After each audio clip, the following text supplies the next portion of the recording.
He has a very beautiful soul and a very good heart. Next to that, he is a really strong leader. He is very sharp and he has a good sense of humor.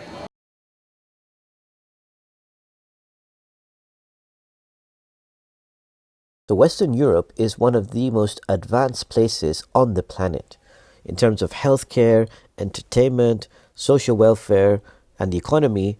It has some of the best facilities. So why are rates of depression, isolation, suicide, and loneliness so high in a place which has some of the best amenities? What is missing?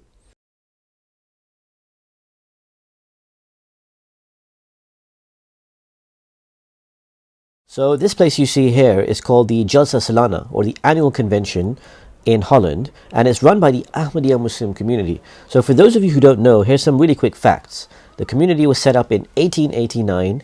It's now established in over 200 countries, and they have tens of millions of members. And it was started by someone called Hazrat Mirza Ghulam Ahmad, who said he was the promised Messiah and Imam Mahdi, who was destined to come by all religions to unite the world. So what was the message of the Caliph and the answer to this question that he gave? We wanted to take a closer look.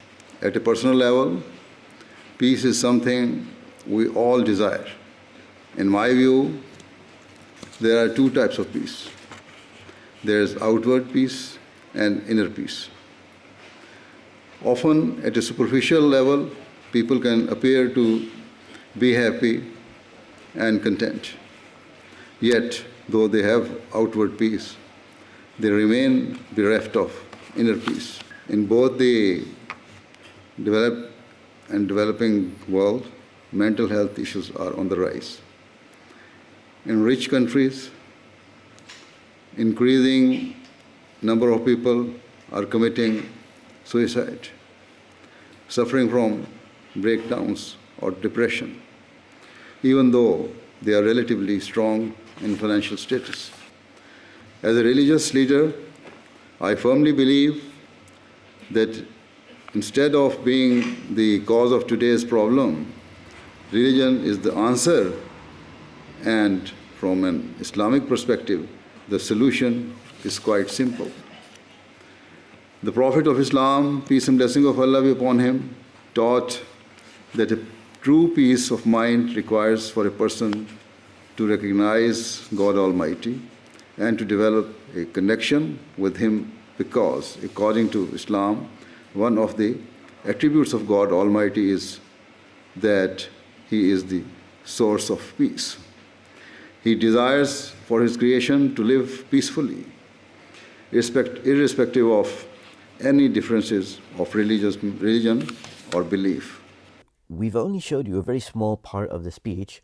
We really urge everyone to fully benefit from the entire speech of the Caliph. You can watch it on the community's official TV station MTA, or you can read the full speech in text format on the Review of Religion's website, and we've added some links in the description for you to avail of.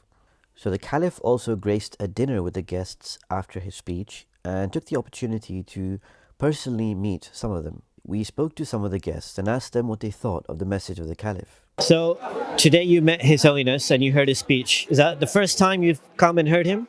It's the first time I've come and heard him, and it was very special to be here. I enjoyed the speech very much. I think the most important thing is that he spoke about peace in our hearts, and if there's peace in our hearts, there will be peace in the world. And I feel great peace in my heart now. How would you describe him as a person? I would describe him as a very modest, very wise man.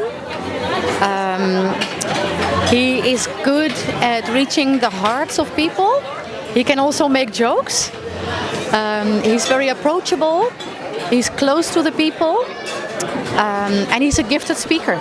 I have been a member of parliament in the Netherlands for nearly 2 decades, and conflict, especially international conflict, was on my agenda every day.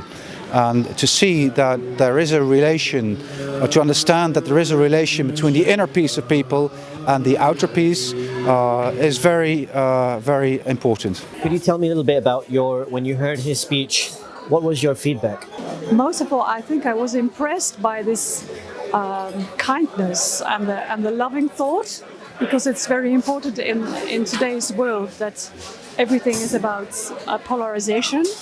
And he was just like, putting the arms around everybody, like, let's be a good person and let's live by the law of God. There was a guest called Patricia who I sat down with after the speech for quite a long time, and we spoke a lot about the address of the Caliph. Patricia is the founder of an NGO which is established in over 60 countries in the world, and it was intriguing to hear her feedback on the speech. Here's what Patricia told me. Patricia, you mentioned to me earlier you've met now His Holiness on 3 occasions. On one occasion in his new headquarters in Islamabad, UK. And today as you were going up to the table, I could notice your expressions and you seem almost emotional when you're about to meet the Caliph. Mm-hmm. So could you kindly explain that? I got deep respect for His Holiness. I really feel his energy, and I got a lot of respect for his power, his dedication, his hard work for this beautiful mission of peace and love for all and hatred for none. He's fully active. They are active over 200 countries around the world. With this, you cover almost all world.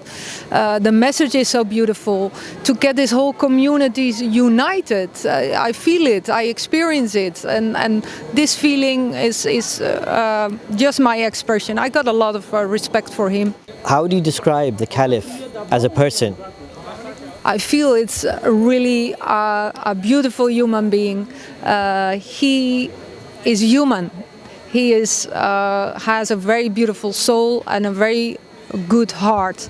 Next to that, he is a really strong leader. He's very sharp and he has a good sense of humor.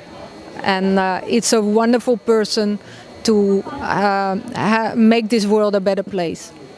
Thank you so much for standing out here in the cold. And so giving us your time. Thank you so much. Thank you for your patience. Thank you for the respect.